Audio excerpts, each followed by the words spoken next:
حطيت الزيت في الخلاط وعملت اكتر وصفة مكلفة جدا.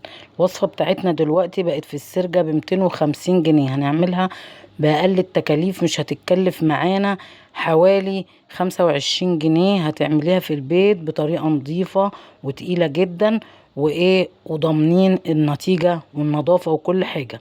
هنجيب مع بعض كده هو كوباية من السمسم، كوباية صغيرة، وكوباية دقيق صغيرة، وكوباية من الزيت برضو صغيرة. الكوباية المعيارية هي اللي هتعيري بيها كل المقادير بتاعتك. هجيب معايا كده هو الطاسة وهنزل بكوباية السمسم وكوباية الدقيق، وهاخدهم وارفعهم على النار، وهبتدي تقليب مستمر لغاية ما السمسم والدقيق بتوعي يوصلوا لدرجة حرارة عالية، يطلعوا الرطوبة اللي فيهم ويتحمصوا ويبقوا معايا كده متحمصين، ولون الدقيق يبتدي يغير، والاقي السمسم معايا بقى واخد درجة البني كده الفاتح.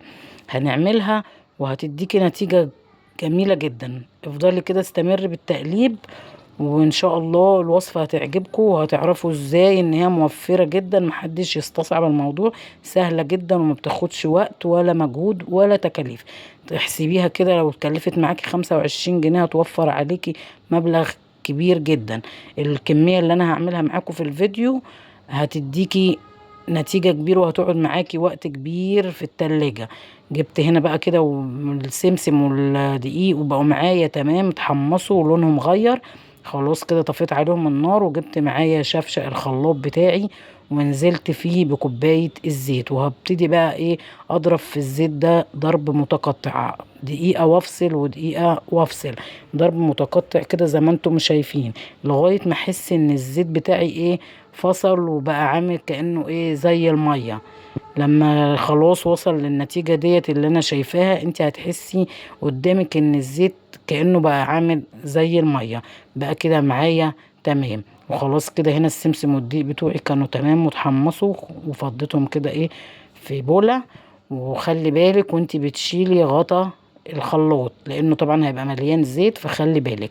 هننزل بكمية السمسم والدقيق نص الكمية في الخلاط، وهنبتدي بقى نشغل الخلاط بتاعنا ضرب برضو متقطع. هتشوفي كده، بصي اتطحن معايا بكل سهولة.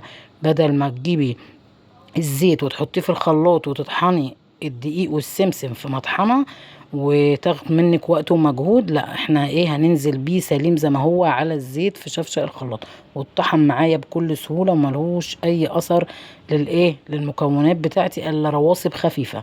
هنا كده نزلت بنص الكمية بتاعتي. الخلاط بتاعك ماشي معاكي بكل سهولة، ولا تقل منك ولا اي حاجة. نزلت بنص الكمية التانية، وبقوا وبرضو ضرب متقطع زي ما انتوا شايفين، لغاية ما يوصل معايا بالشكل اللي انتوا شايفينه. ما بقاش للمكونات بتاعي اي اثر خالص، وبقت معايا ناعمة جدا وبيور، واللهم بارك لونها خطير جدا.